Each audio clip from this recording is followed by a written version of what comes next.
The air in the Veterans Hospital tasted of antiseptic and regret. It was a smell Alara Vance had come to know intimately, a permanent resident in her sinuses. She moved through the long, polished corridors with a practiced quietness, her worn sneakers making no sound. She was a ghost in pale blue scrubs, a whisper of a woman who tried to take up as little space as possible. Her shoulders were perpetually hunched, as if bracing for a blow that never came, but was always expected. Her hair, a mousy brown, was pulled back in a severe, functional bun that did nothing to soften the anxious lines around her eyes. Colleagues called her Nurse Vance to her face, but Mouse was the name that followed her down the hall in hushed tones and dismissive snickers. She heard it. She always heard it. But she never acknowledged it. Acknowledgement was a form of engagement, and engagement was a form of conflict. Alara wanted no more conflict in her life. She had seen enough to last 10 lifetimes. Her job was simple: change dressings, check vitals, administer prescribed medications, and above all, stay out of Dr. Alistair Sterling's way. Dr. Sterling was the king of this domain. He was the chief of trauma surgery, a man whose skill with a scalpel was matched only by the cruelty of his tongue. He moved through the ward like a shark, all polished shoes and predatory smile, his eyes scanning not for patients to heal, but for staff to humiliate. And his favorite target, his preferred prey, was Alara. He seemed to possess a sixth sense for her moments of hesitation, her quiet fumbling when her hands trembled. He saw her as the embodiment of weakness, an unforgivable sin in his temple of medicine. "Nurse Vance!" His voice cut through the low hum of the ward, sharp and cold. Alara flinched, a barely perceptible tightening of her shoulders. She was in the middle of checking the IV drip for a young Marine, a kid with a shattered leg and eyes that still saw desert sand. She turned slowly. Dr. Sterling stood by the main nurse's station, holding a patient chart as if it were a weapon. His tailored suit was immaculate, a stark contrast to the functional scrubs of everyone else. He radiated an aura of expensive cologne and impatience. "Did you or did you not get the labs for Mr. Henderson in room 304? He asked, his voice carrying to every corner of the floor. I was just about to, doctor," she stammered, her voice barely a whisper. "You were just about to," he mimicked, his lip curling in a sneer. "Do you have any concept of time, nurse? Or is the movement of the big hand and the little hand too complex for you to grasp?" A few of the other nurses at the station, sycophants who orbited Sterling like nervous moons, offered up weak, forced chuckles. A younger nurse, Chloe, looked down at her shoes, her cheeks flushed with second-hand embarrassment. Alara felt a familiar heat crawl up her neck. "No, doctor. I understand," she said, her eyes fixed on the floor. "Then perhaps you can understand this," he said, striding towards her. "When I ask for labs, I expect them yesterday. This is a hospital, not a retirement home for the perpetually confused. Patients' lives depend on efficiency, on competence." He stopped directly in front of her, forcing her to tilt her head back to meet his gaze. His eyes were a cold, surgical blue. "Are you competent, Nurse Vance?" The question hung in the air, thick and suffocating. The young Marine in the bed watched them, his own pain forgotten for a moment. Alara's throat felt tight. She could feel the faint, silvery trace of the scar on her forearm begin to itch under her long sleeve. It always did when the pressure mounted. It was a ghost of an old wound, a reminder of a life she had buried. "Yes, doctor," she whispered. "I'm sorry, I couldn't quite hear that," Sterling said, leaning in. "Did you say something?" "Yes, doctor," she repeated, her voice a fraction louder. "Good," he said, pulling back with a smug smile. "Then go get the labs. Now. And try not to get lost on the way." He turned on his heel and walked away, the click of his expensive shoes echoing his victory. Alara stood frozen for a moment, the blood roaring in her ears. She felt the eyes of the entire ward on her, the pity, the scorn, the amusement. She took a shaky breath, her hands clenched into tight fists at her sides. She wanted to scream.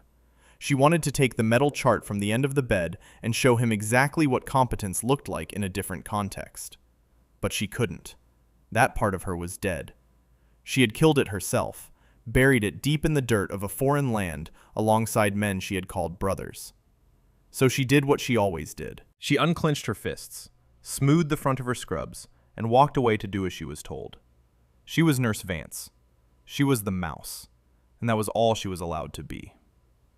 The rest of the day passed in a blur of quiet humiliation and mundane tasks. She changed bedpans, recorded vital signs, and endured the casual condescension of her colleagues. She moved through her duties with a mechanical precision that was often mistaken for slowness. No one saw the economy of her movements, the way she assessed a room in a single glance, noting every exit, every potential threat, every piece of equipment that could be improvised. These were reflexes she couldn't turn off, the ghosts of a different kind of training. They were useless here. Worse than useless. They were a constant, nagging reminder of who she used to be.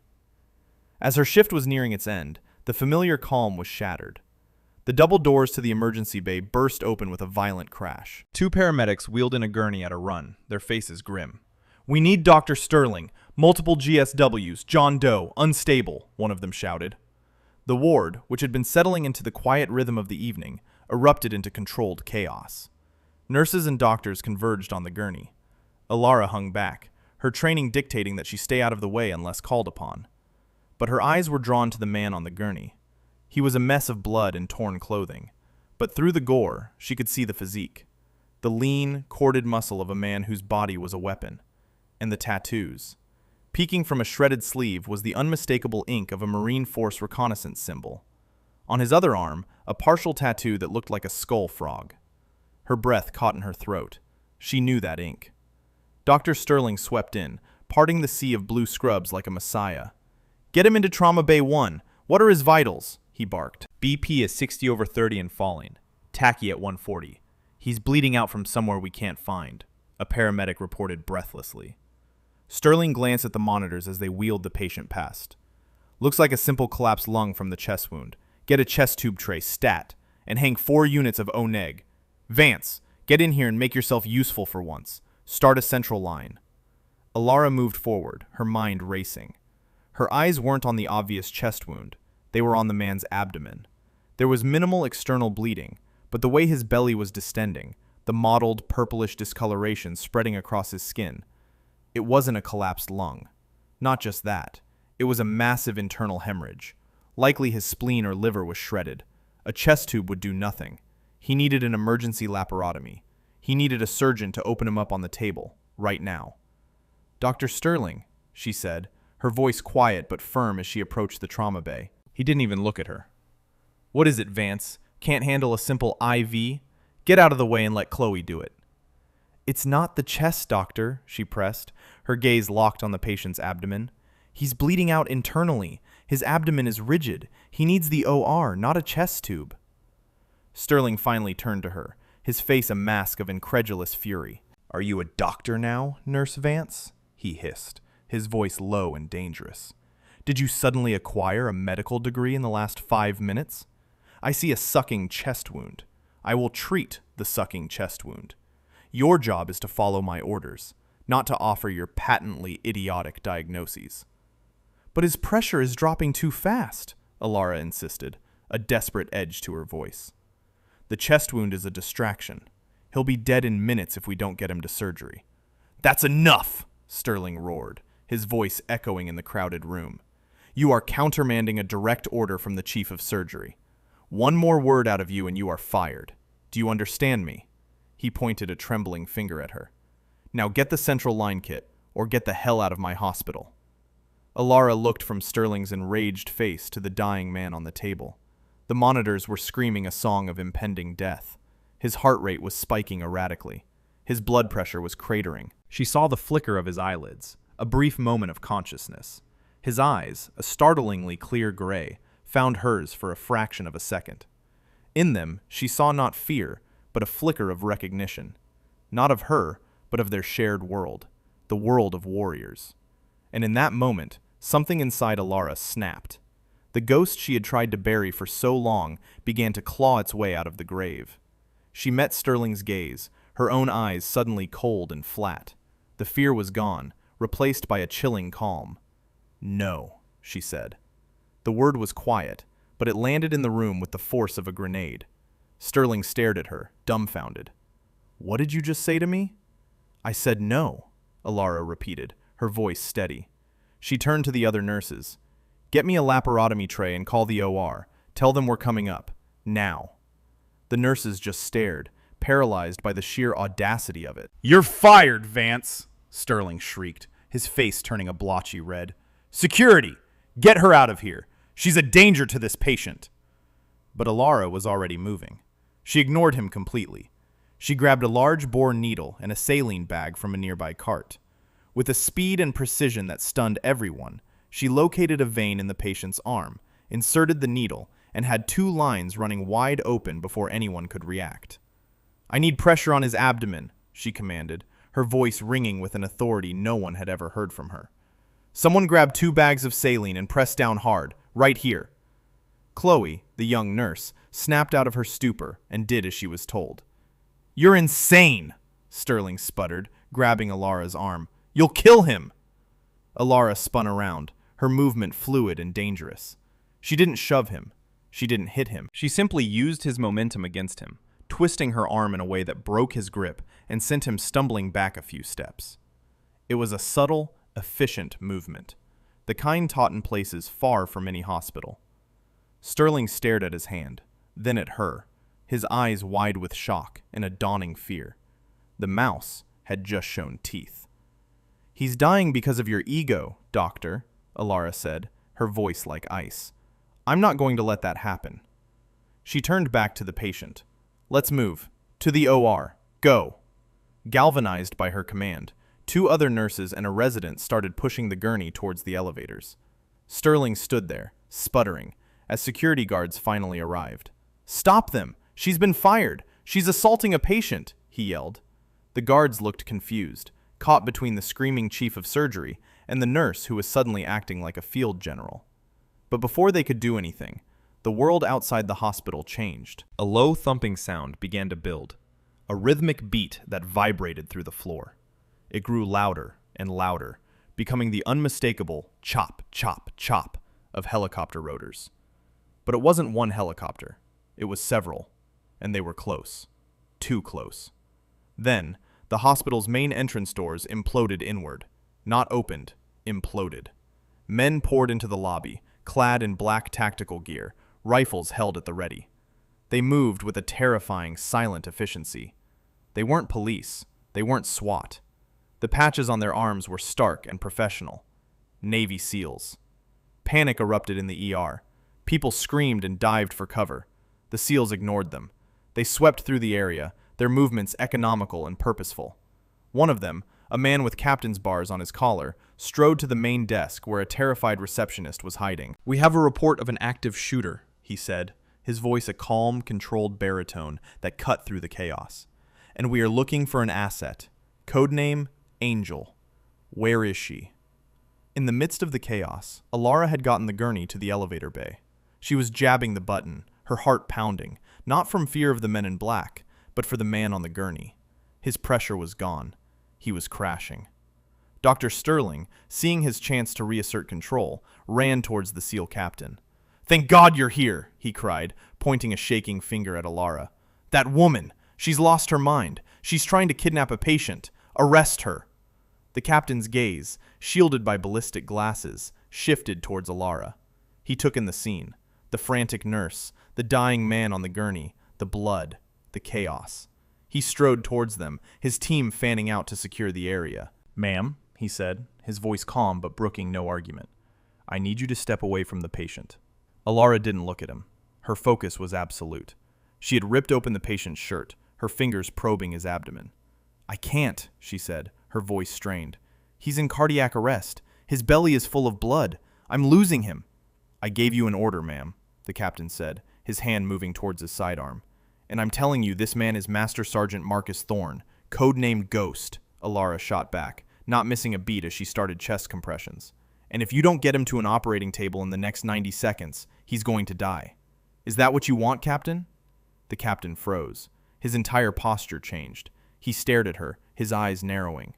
"How do you know that name?" he asked, his voice now a low, dangerous growl. Alara didn't stop the compressions. She looked up at him, her eyes burning with an intensity he hadn't seen in years. "Because I'm the one who patched him up the last time he got shot," she said. "Now are you going to help me, or are you going to stand there and let your man die? Behind them, Dr. Sterling scoffed. She's delusional. She's just a nurse, a clumsy, incompetent. Silence, the captain roared, turning a gaze on Sterling so cold it could have frozen fire. He looked back at Alara. He saw the way her hands moved, the brutal efficiency of her compressions, the diagnostic look in her eyes. He saw the smear of blood on her cheek and the absolute absence of panic on her face. And he knew. Angel? He whispered, the name a question and a prayer. Alara's rhythm didn't falter. It's been a while, Captain Thorne, she said, her voice tight with exertion. Now, the OR. Now. Captain Thorne blinked once, the pieces clicking into place. The mousy nurse from the file. The decorated Special Operations combat medic who had vanished off the face of the earth. He keyed his radio. All stations, this is Bravo 6. Asset is located. I say again, we have found Angel. She is with Ghost. We need a sterile field and full surgical support, on my authority. He turned to his men. You two, with me. The rest of you, lock this place down. Nobody in or out without my say-so. He then turned to the stunned Dr. Sterling. You, he said, his voice dripping with contempt. You are relieved of your duties. This woman is now in charge of this patient's care. If you interfere in any way, I will have you arrested for obstruction of a federal operation. Is that clear? Sterling's jaw worked, but no sound came out. He stared at Alara as if seeing her for the first time. The mouse. The incompetent. The woman he had humiliated for sport. She was now flanked by two of the most dangerous-looking men he had ever seen, and she was the one giving the orders. Let's go, Alara said, and together they pushed the gurney into the newly arrived elevator, its doors closing on Sterling's world as it shattered around him. The operating room was a whirlwind of controlled motion. Captain Thorne's authority had swept aside all hospital protocol. The hospital's top surgical team, initially bewildered, now worked under Alara's direction. She wasn't a nurse anymore. She was the mission commander. I need suction here, she'd say, pointing without looking. More clamps. His pressure is still dropping. He's thrown a clot somewhere. She moved around the table with a grace and confidence that was breathtaking. The timid, hesitant woman was gone. In her place was a field-tested medic, her mind a supercomputer of trauma care. Thorne stood in a corner of the OR, out of the way but watching everything. He watched her hands, steady and sure as she assisted the lead surgeon, pointing out bleeders he had missed, suggesting techniques she had learned in dusty tents under rocket fire. He remembered her now. He had only met her once, a brief handover in a chaotic firebase. She had been covered in dust and the blood of 3 men she had single-handedly kept alive for 12 hours. Her eyes had been ancient then, too. After her last mission, the one that went sideways, she had just disappeared. The community thought she was dead, or had gone so far off-grid she'd never be found. But here she was, hiding in plain sight. We've got the bleeders, the surgeon finally said, his voice filled with a newfound respect. Spleen was completely ruptured. You were right. Another minute, and he would have been gone. Alara just nodded, her eyes on the monitors. His vitals are stabilizing, she said. Let's close him up. Hours later, Ghost, Master Sergeant Marcus Thorne, was stable in a private room in the ICU. The room was guarded by 2 SEALs. The entire floor was a military lockdown. Alara stood by his bedside, cleaning her hands with a surgical wipe. She looked exhausted, the adrenaline finally leaving her system. The mouse was starting to creep back into her posture. Captain Thorne entered the room quietly. He's going to make it, he said. It wasn't a question. He'll need more surgery, Alara replied, not turning around, and a lot of rehab. But yes, he'll live. You saved his life, Alara. She flinched at the use of her first name. I did my job. No, Thorne said, stepping beside her. You did more than that.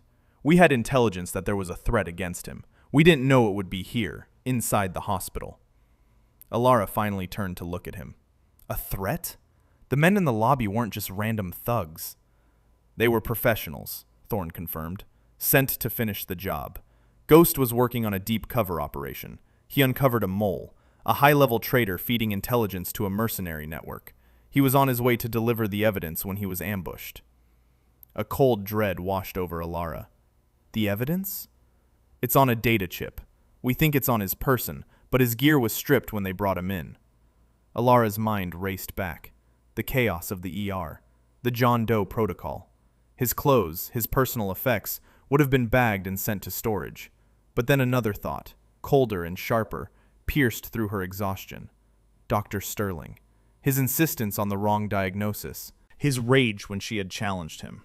It wasn't just ego. It was panic. It wasn't a misdiagnosis, she said, her voice a low whisper. Sterling wasn't just being arrogant. He was trying to kill him. Thorne's face hardened. We suspected as much. That's why I put him under watch. He's confined to his office for now. We're running his financials as we speak. He was paid off, Alara concluded. The mole paid him to make sure Ghost never left that operating table. Suddenly, a commotion erupted outside the room. Shouts. A crash. The SEALs guarding the door yelled something unintelligible. Thorne drew his sidearm in a single, fluid motion. Stay with him, he ordered Alara. He moved to the door just as it burst open. It wasn't an attack. It was Chloe, the young nurse. Her face was pale, her eyes wide with terror. Dr. Sterling, she gasped, pointing down the hall. He's gone. He went into the patient property locker room. One of the guards who's loyal to him let him in. Thorne and Alara exchanged a look. The data chip. He's going for the evidence, Thorne growled, keying his radio. Bravo team, converge on patient property, lower level. Hostile is Dr. Alistair Sterling. He may be armed. I'm coming with you, Alara said. No, your job is to stay here. Protect the asset. The asset is stable, she countered, her eyes flashing. But Sterling won't just be getting the chip. He'll be trying to escape. This is my hospital. I know the layout. I know the shortcuts. Before Thorne could argue, she was already out the door, moving with a purpose that left no room for debate. They ran through the corridors, Thorne's heavy combat boots thudding against the linoleum next to the silent padding of Alara's sneakers.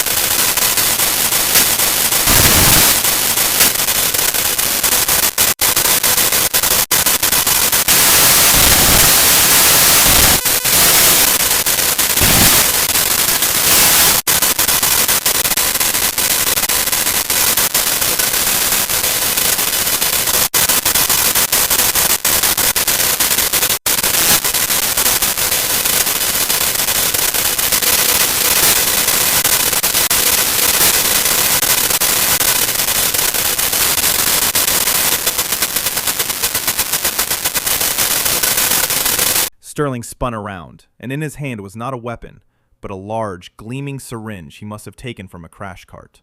"Stay back!" he screamed, his voice high and panicked. "This is potassium chloride. I'll use it. On myself. On you!" He was a cornered rat, his arrogance stripped away to reveal the pathetic coward beneath. "You're a doctor, Sterling," Alara said, her voice calm and even. She stepped forward, positioning herself between him and Thorne. "You took an oath. You're not a killer." "He was a soldier," Sterling spat, his eyes wild. "A nobody. They offered me $5 million, enough to start my own private clinic, away from all this filth, my own legacy." "And what kind of legacy is that?" Alara asked, taking another slow step forward. "One built on blood money? On a betrayed oath?" "What would you know about it?" he sneered. "You're just a nurse, a failed, pathetic little mouse." "I know more than you think," Alara said softly. As she spoke, she made a subtle hand signal behind her back, one Thorne recognized instantly. A flanking maneuver. While Sterling's attention was on her, Thorne began to melt into the shadows, circling around through the maze of machinery. "Give me the chip, Doctor," Alara said, her voice gentle, almost hypnotic. "It's over. You can't escape. But you can still do one last thing right." "No," Sterling whispered, his eyes darting around. "No, they'll kill me. The people who hired me, they'll find me in any prison." "We can protect you," Alara offered, "but you have to give us the evidence." Sterling hesitated, his resolve wavering. In that split second of indecision, Thorne struck. He emerged from behind a large boiler, moving with the explosive speed of a viper. He didn't go for the syringe. He went for the joints. A swift strike to Sterling's wrist sent the syringe flying. A second to the back of his knee buckled his leg. Sterling crumpled to the ground, sobbing, as Thorne secured his hands behind his back with zip ties. The evidence bag, containing the tiny data chip, lay on the grimy floor. Alara picked it up. It was so small, this little piece of plastic and metal that had caused so much death and destruction. Thorne hauled a blubbering Sterling to his feet. "You have the right to remain silent," Thorne said, his voice flat and devoid of emotion. As he led Sterling away, the disgraced doctor looked at Alara, his face a mess of tears and sweat. Who are you?" he choked out. Alara met his gaze, and for the first time, she let him see. Not the fear, not the timidity. She let him see the steel beneath, the hardened gaze of a warrior who had walked through hell and come out the other side. "I'm the nurse who saved your patient's life," she said, "while you were trying to sell yours." The aftermath was quiet. The SEALs were a whirlwind of quiet efficiency, restoring order to the hospital. Dr. Sterling was taken into federal custody, his career and life in ruins. The data chip was secured, and the intelligence it contained was already being acted upon, leading to a series of high-level arrests that would shake the foundations of the intelligence community. Alara found herself back in Ghost's room. He was awake now, groggy from the anesthesia, but his gray eyes were clear. "Heard you raise some hell," he rasped, a faint smile touching his lips. "Just doing my job, Master Sergeant," Alara replied, checking his IV. "Marcus," he corrected her. "My name is Marcus, and I owe you my life." "We all owe her," Captain Thorne said, entering the room. He walked over to Alara. "The Department of Defense has been fully briefed," he said formally. "Your actions today prevented a catastrophic intelligence breach and saved the life of a national asset." Alara just nodded, feeling a familiar discomfort at the praise. "That's not all," Thorne continued, his tone softening. "I've also been speaking with my superiors. About you." He held out a tablet. On the screen was an official document, a proposal for a new initiative. "The Angel Program," Alara read aloud. "An advanced training program for special operations combat medics, focusing on deep field surgical intervention and long-term casualty care." "We want you to run it," Thorne said. "Design the curriculum, select the candidates, train them. Your experience is unique, invaluable. We need you, Alara, not hiding here. We need you back where you belong." Alara stared at the tablet, her heart pounding. A chance to go back, not to the fighting, not to the killing, but to the saving. To teach others what she had learned in the hardest way possible. To turn the trauma that had haunted her for so long into a tool that could save lives. She looked at Marcus in the bed, then at Captain Thorne. She thought of the years she had spent trying to be invisible, trying to erase the person she was. She thought of the humiliation, the quiet suffering, and she realized it was over. She didn't have to hide anymore. A slow smile spread across her face, the first genuine smile anyone in this hospital had ever seen from her. "Okay," she said. "When do I start?" A week later, Alara walked out of the hospital for the last time. She wasn't wearing her worn scrubs. She was in civilian clothes, a simple jacket and jeans. She carried a small box with her few personal belongings. As she walked through the main ward, the atmosphere was different. The nurses who had once mocked her now watched her with a mixture of awe and respect. The young Marines in the beds, the ones who had laughed at Sterling's taunts, were silent. As she passed the bed of the Marine with the shattered leg, he struggled to sit up. He raised a hand to his forehead in a crisp, formal salute. "Thank you, ma'am," he said, his voice thick with emotion. Alara stopped. She looked at him, at all of them. She returned the gesture with a small, respectful nod. Chloe ran up to her, hugging her tightly. "We're going to miss you," she said, tears in her eyes. "You were the best of us." "No," Alara said, pulling back and looking her in the eye. "You are. Don't ever let anyone make you feel small. Ever." She continued to the main entrance, where a black government SUV was waiting. Captain Thorne stood by the open door. "Ready to go, Director Vance?" he asked with a slight smile. "I think I'm going to like the sound of that," she replied, her voice clear and strong. She got into the car, not looking back at the building that had been both her prison and her crucible. The door closed, and the SUV pulled away from the curb, driving towards a new sunrise. Alara Vance was gone. In her place sat the woman she was always meant to be. Strong, confident, a healer, a warrior, an angel, finally ready to fly again. We really hope you enjoyed this educational piece of content and hope that you could understand the moral lessons behind it. The story of Nurse Alara Vance teaches us some very important things. It shows us that you should never judge a book by its cover. Someone who seems quiet or meek on the outside might possess incredible strength and courage on the inside, just waiting for the right moment to be revealed. True strength is not about being loud or arrogant, like Dr. Sterling. It's about having character, integrity, and the courage to do the right thing, even when it's hard. Ilara faced humiliation and disrespect, but when a life was on the line, she risked everything to uphold her duty to care for others. This story is also a powerful reminder that doing the right thing always pays off in the end. Though she was fired and faced serious consequences, her bravery and skill were ultimately recognized and rewarded. Her tormentor, who chose greed and ego over his oath, faced justice and lost everything. It proves that character is destiny. So, what would you have done if you were in Alara's shoes? Would you have followed the orders of the arrogant doctor, or would you have risked your career to save a patient's life? Let me know in the comments below. And if you enjoyed this story and the lessons it teaches, please smash that like button. Make sure you subscribe and hit the notification bell so you never miss an upload. Have a nice rest of your day.